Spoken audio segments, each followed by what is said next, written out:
अस्सलाम वालेकुम। Welcome to Jafar का सफ़र। इस वक्त मैं जा रहा हूँ अजमेर। ट्रेन में हूँ मैं और सुबह के 6 बज रहे हैं। वैसे तो मैं कल 3 बजे दोपहर में दादर अजमेर एक्सप्रेस में बैठा हूँ, लेकिन मैं कल कुछ वजहों से, जैसे कि मैं कल बहुत थक गया था काम से करते हुए, मैं ट्रेन में आकर बैठा हूँ। तो बहुत भागम दौड़ी हो गई थी दिन में, इसके लिए थक गया था। आराम कर लूँ ताकि मुझे आगे भी अभी बहुत कुछ करना है और आगे मेरा सफ़र बहुत लंबा है इंशाल्लाह। अजमेर शरीफ, कलियर शरीफ और पंजाब में भी इंशाल्लाह जाऊँगा। 2-3 जगह और है, तो वो भी आप लोगों को मैं वहाँ भी इंशाल्लाह ज़ियारत कराऊँगा। ये सिदरा रेलवे स्टेशन आ गया है, तो यहाँ से तो अजमेर शरीफ 1 घंटे का ही है लगभग, क्योंकि पिछले टाइम भी मैं आया था तो यहाँ से 1 घंटा ही लगा था मुझे। और पिछले टाइम ट्रेन मुझे कम से कम आधा घंटा पहले छोड़ दी थी, और उम्मीद है कि शायद अभी भी आधा घंटा नहीं तो 15 मिनट पहले ही छोड़ देंगी। और मैं यहाँ देखो, ये सनराइज़ भी हो रहा है आगे। और हाँ, अभी जैसे कि अभी मैं अजमेर स्टेशन पे उतरूँगा, तो शायद मैं वीडियो निकाल पाऊँ, नहीं निकाल पाऊँ, या सीधे दरगाह में आपसे मिलूँ, तो देखा जाएगा वो आगे। और अभी जैसे स्टेशन से उतरने के बाद दरगाह ज़्यादा से ज़्यादा 10 से 15 मिनट वॉकिंग डिस्टेंस पे है, तो कोई इतना लंबा सफ़र नहीं है। और ये पहाड़ियाँ देख रहे हैं आप लोग, इतनी खूबसूरत खूबसूरत। ये चारों तरफ, अजमेर शहर के चारों तरफ जो पहाड़ियाँ हैं ना, ये अरावली की पहाड़ियाँ हैं जो पूरे शहर को चारों तरफ है। इसे अरावली की पहाड़ियाँ कहते हैं। और अजमेर से जयपुर भी काफ़ी नज़दीक है, 120-110 किलोमीटर के लगभग है। तो ज़्यादातर ऐसा होता है कि लोगों को अजमेर की टिकट मिलती नहीं है, तो आप लोग जयपुर भी उतर सकते हैं और वहाँ से बाय रोड। और ट्रेन तो बहुत है, बसें भी बहुत सी है, तो आप लोग बाय रोड कैसे भी आ सकते हैं। तो अभी अभी हम चलते हैं सीधा, इंशाल्लाह दरगाह में ही मुलाकात होगी आगे। ये देखो, यहाँ से मैंने एंट्री किया हूँ, ये गेट से। और ये छोटी बड़ी सब दुकानें हैं यहाँ पे, जैसे कि रास्ते में सब अंदर भी दुकानें जो है ना दरगाह में, वही सब, ये सब दुकानें हैं। और ये वज़ू खाना, नहीं सॉरी, वज़ू खाना इसके बाजू में है, ये पानी का है पीने का। और अभी दरगाह की गुम्बज, ये दरगाह की जो गुम्बज है, देखो आप लोग। और ये दरगाह की जो इमारत है ना, ये सुल्तान सलाउ खिलजी, गयासुद्दीन खिलजी, हाँ सुल्तान गयासुद्दीन खिलजी ने 1465 में बनवाई थी, जबकि हुजूर सरकार गरीब नवाज हयात में थे। यानी सरकार के पर्दा होने से पहले ही ये हयात में बिल्डिंग बन चुकी थी। अब ये देखो, ये सफ़ेद मार्बल वाली दरगाह है, ये तो बोलते हैं कि बहुत करीबी थे सरकार के, तो कोई लोग तो औलादों में से कहते हैं, लेकिन ये यहाँ बोर्ड पर ऐसा कुछ लिखा नहीं है, तो इसलिए इसके बारे में कुछ बोलते नहीं हम। और ये दरगाह है, ये कोई खादिम की है, पुराने खादिम, जो अभी के नहीं, बहुत पुराने खादिम है, उनकी ये कब्र है। और ये दालान इसके पीछे देखिए, अभी मैं आपको ये दालान दिखाता हूँ, ये दालान है, यहाँ लंगर खाना भी है। और ये दालान है जो पहले यहाँ पे पहाड़ी थी, इसको प्लेन करके फिर इसको इस तरह से बनाया गया। और यहाँ पे जैसे लंगर होता है, खाना होता है, और यहाँ पे जो आते हैं लोग ज़ाहिरीन, जो कुछ एक एक दिन के लिए भी आते हैं बहुत से लोग, और कुछ लोग होते हैं जो रूम नहीं ले पाते हैं, और उस वक्त बहुत महंगा होता है, और सादे टाइम पे भी लोग नहीं ले पाते हैं। और सादे टाइम पे ऐसा होता है कि कुछ लोग ऐसा सोचते हैं कि एक ही दिन रुकना है सुबह से शाम तक, जैसे छठी में आते हैं तो ये यहीं रुक जाते हैं सामान लेके, और यहीं से यहीं रुक के यहीं से यहीं चले जाते हैं दरगाह से। फिर शाम को ट्रेन में अपने अपने घर पे, बस से, जैसा भी वो लोग आते हैं, करीब के लोग या दूर के लोग। जैसे बॉम्बे से भी बहुत लोग जाते हैं छठी शरीफ करने हर साल, और हर महीने भी जाने वाले बहुत से लोग हैं। ये देखो, ये एक इंटरेस्ट है दरगाह का, यहाँ से भी दरगाह की एंट्री है। और ये आगे जो आपको ये दिख रहा है झालना, इसको यहाँ झालना बोलते हैं। अभी ये एक ब्रिज है, ये झालना नॉर्मल भाषा में ये बावड़ी है, जैसे पुराने ज़माने में जैसी बावड़ियाँ होती है ना, वैसी ये बावड़ी है। यहाँ पे ये जो मुहर्रम में अलम वगैरह बैठते हैं ना, जो उसको ठंडा करते हैं, तो यहाँ करते हैं। बाकी इसमें फूल वगैरह भी बहुत है, लोग डाल देते हैं फूल वूल, लेकिन डालना मना है, फिर भी लोग डालते हैं, गंदगी करते हैं। और ये देखो, आपको जो ये बावड़ी में आगे ब्रिज दिख रहा है, ये ब्रिज, हाँ ये ब्रिज के नीचे भी देखो, ये बावड़ी ही है। और ये ब्रिज, यहाँ से भी एक एंट्री थी पहले ब्रिज के ऊपर से, लेकिन अभी यहाँ एंट्री बिल्कुल बंद कर दी, कई सालों से बंद कर दी। अभी यहाँ सिर्फ पुलिस ही बैठती है। और दरगाह के टाइम पे, जैसे उरूस के टाइम पे दरगाह में यहाँ पे पुलिस एक चौकी बन जाती, समझ लो ये। हाँ, अब यहाँ से अभी हम ये है ब्रिज। अब यहाँ से हम चलते हैं ये शाहजहाँ मस्जिद की तरफ। यही दालना से वापस पीछे आके ये ये इमारत है, ये भी बहुत पुरानी इमारत लग रही है, लगभग 100 साल पुरानी लग रही है। अभी फ़िलहाल शायद ये खादिमों के ही हाथ में होगी। और ये वज़ू खाना है, वज़ू खाने के पीछे आपको देखो हाउस है, यानी ये हाउस के दोनों साइड वज़ू खाना है। वज़ू खाने बहुत जगह बने हैं, छोटे-छोटे, छोटे-छोटे। अब ये शाहजहाँ मस्जिद है, यहाँ से देखिए ये शाहजहाँ मस्जिद से पहले ये देखिए ये लेफ्ट एक रास्ता गया है। हाँ, ये लेफ्ट रास्ता जो जा रहा है ना, ये है चार यारी कब्रिस्तान। चार यारी कब्रिस्तान बोले तो जैसे कि यहाँ खादिमों लोग का कब्रिस्तान है इसको बोलते हैं। जो यहाँ के खादिम है, जो दरगाह में ज़ियारत कराते हैं, उन लोगों का कब्रिस्तान है। तो ये ख़ास उनके लिए ही है, और भी यहाँ आम लोगों के लिए नहीं है, ये सिर्फ़ उन्हीं के लिए है। तो यहाँ पे भी हमारे खादिम हैं, और उनके अब्बा की भी कब्र है, जो उनके पुराने खादिम, उनकी भी कब्र है, और वो हमारे सिलसिले के भी हैं, साबरी सिलसिले के, हमारे दादा पीर के पीर भाई हैं।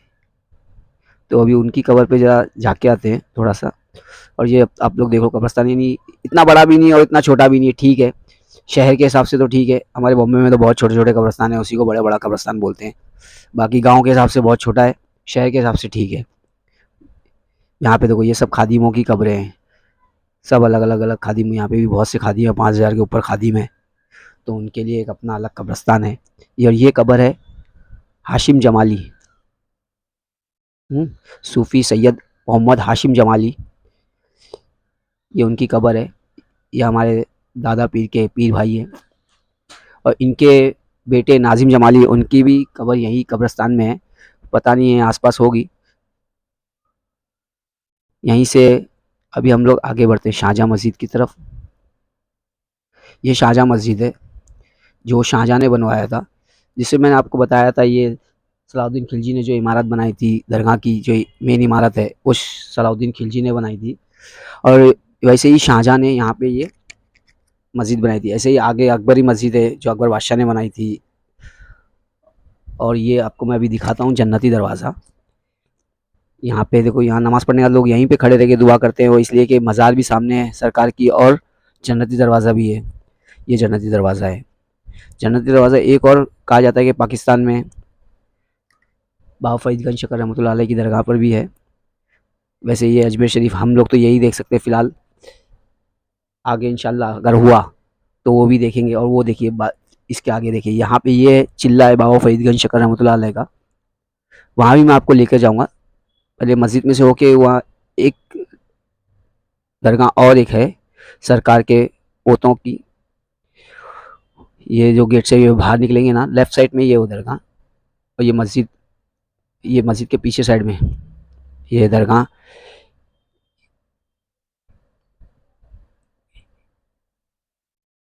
देखो यहाँ अंदर अंदर भी मज़ार हैं, यहाँ पे 3 मज़ार हैं, वहाँ भी 2-3 मज़ार। और ये सेंटर में जो है, ये सरकार गरीब नवाज के पोतों में से है। ऐसे बोर्ड पे भी लिखा हुआ ही है, तीसरे पोते लिखा हुआ है। अभी मैं आपको ये इसका बोर्ड भी दिखाता हूँ बाहर निकल के,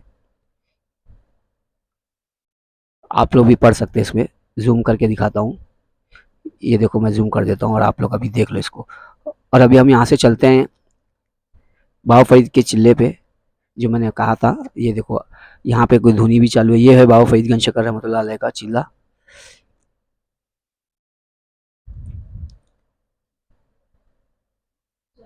पूरी धुनी हो चुकी है। यहाँ बैठकर बाबा फरीद ने इबादत की थी, इसलिए इसको चिल्ला कहते हैं। और ये जो वाइट इमारत दिख रही है ना, ये महफिल समा है। ये अभी गेट के बाजू में, गेट पार करने के बाद सामने वाला जो गेट दिख रहा है आपको, इसे पार करने के बाद वहाँ से उसकी एंट्री है। तो अभी हम वहीं चलते हैं। महफिल समा जो है, सरकार गरीब नवाज सरकार के ख़ानदान वाले, जैसे सज्जाद नशीन है, जब महफिल समा होती है तो ये सज्जाद नशीन आते हैं, तो यहाँ महफिल समा होता है, इसलिए इसको महफिल समा कहते हैं। और बाकी टाइम यहाँ मदरसा है, जो बच्चों को अरबी की तालीम दी जाती है, और ये भी बहुत बड़ा है, देखो, और अच्छा खूबसूरत है। ये झूमर वगैरह सब लगे हैं। और ये भी बहुत पुरानी इमारत है, देखते ही समझ में आता है कि बहुत पुरानी इमारतों में से है। ये झूमर, ये झूमर। अभी हम यहाँ से बाहर निकल के चलते हैं सीधा बड़ी देग की तरफ। ये बड़ी देग है। ये बड़ी देग के बारे में तो बताया जाता है कि ये बड़ी देग अकबर बादशाह ने बनवाई थी, जब अकबर बादशाह को औलाद हुई तो। और ये देग जो है 4,800 किलो खाना बनता है इस देग में, लगभग 5,000 किलो खाना बनता है। और हफ्ते में एक बार बनता है। और इसमें देखो पैसे, अनाज जैसे चावल, गेहूँ, शक्कर, यानी सब कुछ डालते हैं लोग। और इसमें सोना चांदी वो भी डालते हैं, जैसा जिसकी मन्नत होती है वैसा वो लोग आकर पूरा करते हैं। और अभी हम यहाँ से, वो छोटी देग उसके अपोजिट में छोटी देग भी है। और अभी हम यहाँ से चलते हैं बाहर बुलंद दरवाज़ा, बुलंद दरवाजे की तरफ चलते हैं। देखो ये बुलंद दरवाज़ा बहुत ऊंचा है ये, लेकिन इसमें एक परेशानी आती है वीडियो निकालने में कि ये जो दोनों तरफ की जो बिल्डिंगें हैं ना, होटल होटल वगैरह, ये जो दोनों तरफ, इसकी वजह से ये पूरा परफेक्ट नहीं आ पाता है बुलंद दरवाज़ा। अगर ये पीछे होती, ये लोग सब आगे आगे बढ़ा बढ़ा के एकदम इसकी लोगों की दीवार गेट के सामने आ जाती है। ये देखो ये सब होटलें, ये जो उर्स के टाइम पे ये होटलें बहुत महंगी महंगी जाती है, 50-50 हज़ार के ऊपर बिक जाती है एक एक रूम। और ये नीचे मार्केट है पूरी, ऊपर होटलें हैं चारों तरफ। अभी शाम होने वाली है। देखो दरवाज़ा कितना अच्छा लग रहा है। अभी हम चलते हैं सीधा अंदर, नाइट व्यू लेना है अपने को गुम्बज का, दरगाह के अंदर गुम्बज का नाइट व्यू लेना है। तो हम अभी सीधा जाएंगे अंदर। ये देखो गुम्बज का नाइट व्यू कितनी खूबसूरत लग रही है दरगाह। अभी मैं आपको अंदर की ज़ियारत तो नहीं करवा पासा, क्योंकि अंदर मना है वीडियो रिकॉर्डिंग। अभी आप लोग को देखो, ये सब गर्दी, संडे का दिन है इसलिए ये बहुत गर्दी हो चुकी है। ठीक है, तो अभी हम आगे मिलते हैं। आप लोग को अगर वीडियो पसंद आया तो आप लाइक कीजिए, शेयर कीजिए और सब्सक्राइब कीजिए। अल्लाह हाफिज़।